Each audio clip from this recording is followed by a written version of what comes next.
Good morning, dear students of Standard 7. Today we will discuss about the different tasks in a spreadsheet. The first one is the creation of a workbook, entering data in a workbook. Then we have the third one, editing data in a workbook. Fourth, saving a workbook. Fifth, closing a workbook. Then we have the sixth one, undo and the redo option.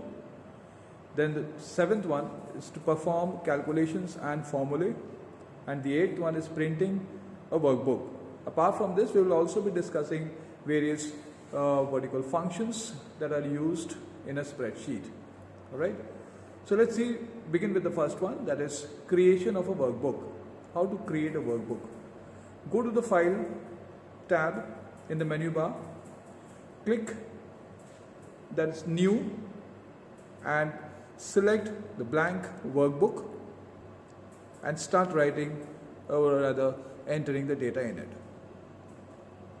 Okay, that's how the workbook opens. Initially the workbook is named as workbook 1. However, you can, while saving, you can give a new name to it. The second one is entering data. Once the workbook is on, or the worksheet opens, by default there are 3 worksheets: sheet 1, sheet 2 and sheet 3. In the sheet tab you will notice, in the very sheet 1 you will start entering data. Select the cell by placing the mouse pointer, click the mouse pointer, the cell becomes active, alright, and then you start entering the data according to your choice. The third one, editing data in a worksheet or in a workbook.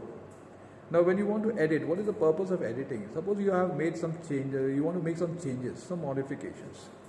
So you can go about modifying the contents of the workbook, and that modification, the process of modification is known as editing or bringing about changes.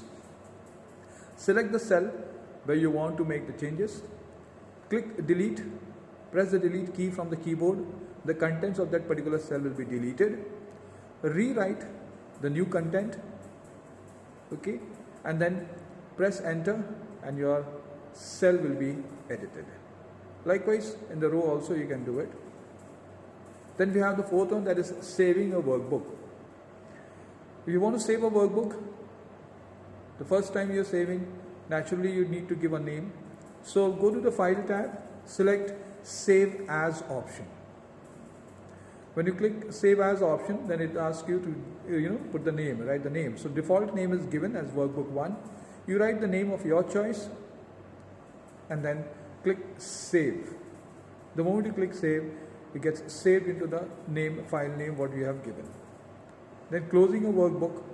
Now if you don't want to work further in the workbook, then you can close it. So remember, before closing you need to save. If you don't save, it will ask you for to save. So what you do is go to the File tab, click at Close. The moment you click at Close, if you have already saved, it will automatically come out. Otherwise, it will ask you to save the changes. So you can save the changes and then you can move out. Then the sixth one is your undo and the redo option. These are the options that is available. Sometimes what happens is, when we have written something, okay, we have entered the data and we know that there is a mistake in the data and we would like to bring about the changes. Alright, so what you do is, or rather, you can just click at undo. The moment you click at undo, the data remains, the cell becomes empty in that case, and then you can write and then write whatever the data that you want to, and then press enter. But sometimes what happens now, to reverse this action, we'll have to click redo. Okay, so once you click redo, these are arrow signs that indicates the undo and the redo sign, that redo options. So with the help of undo and redo, we can bring back the actions what previously that we have done.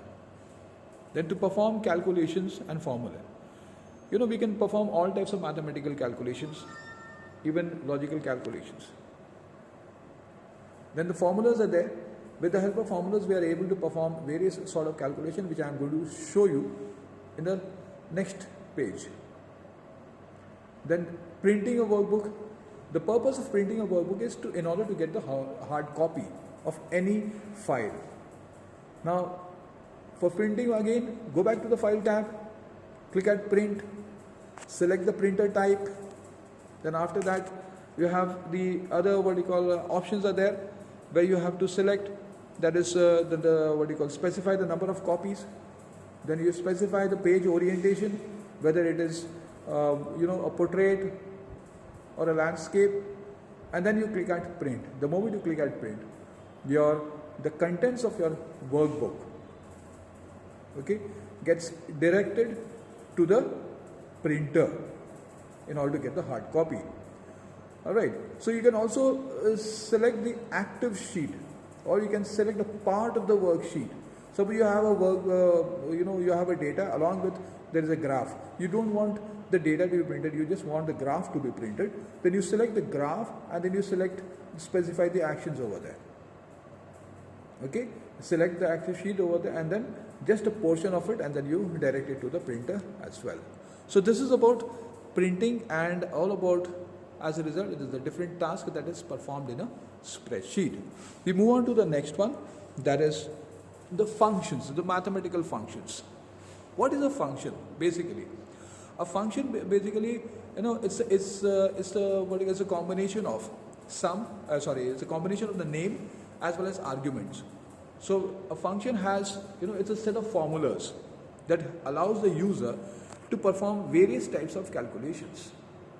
A function or a formula always begin with an equal to sign. So in Excel, what happens in a mathematical in order to perform all these types of functions in a spreadsheet, we must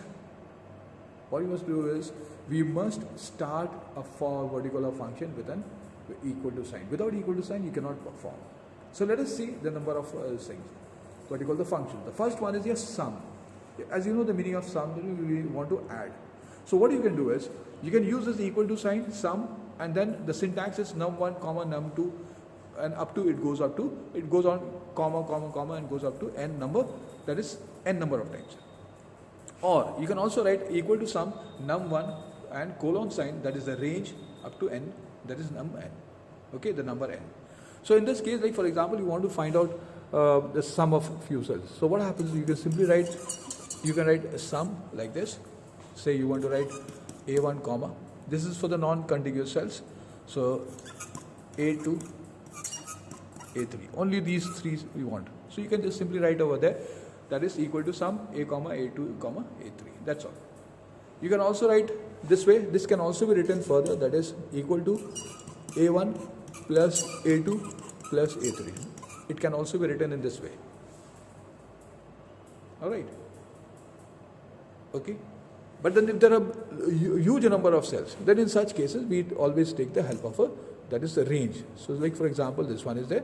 So sum, if I want to find out the sum of A1 to A20. So straight away I'll give this way the range, and the entire sum will be considered, will be taken up. So this way we can find the sum. In the same manner, just in the same manner, we can also perform the average. Just like that, we can perform average. In place of sum, we can write the average. Now, like for example, if I want to show you the average, all right. So if I want to show you the average, what I can do is, I can simply write over here.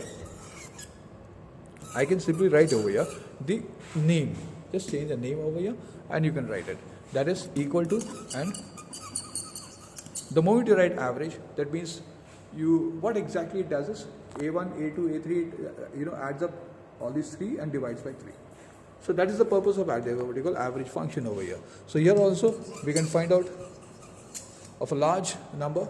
So if it is a range, we can find out this way, equal to average A1, comma A20. In the same manner, we can find out the product. Product means the multiplication. So the multiplication also we can find out the same way, or you can also write down, like for example, if you want to write down this way, I would like to just show you, instead of average, what you write is, you write the product. You write over here product. Here also product. And if you write the product this way, what happens?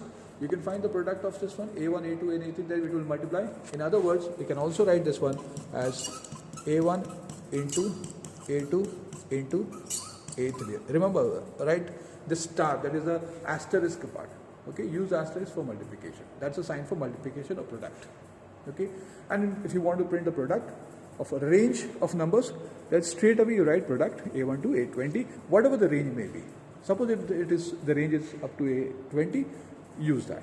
Okay, it can be horizontally, it can be vertically also. Then we have the next one, that is count. Remember, one thing is that count is used to count the number of numeric values present in the cell. Okay, so remember the number of numeric values. It is used to count only the numeric values in a cell. So suppose if you want to find out like how many numeric values are there. Okay, how many numeric values are there. So in that case, what you will do is you will simply write over there count function. Use count function.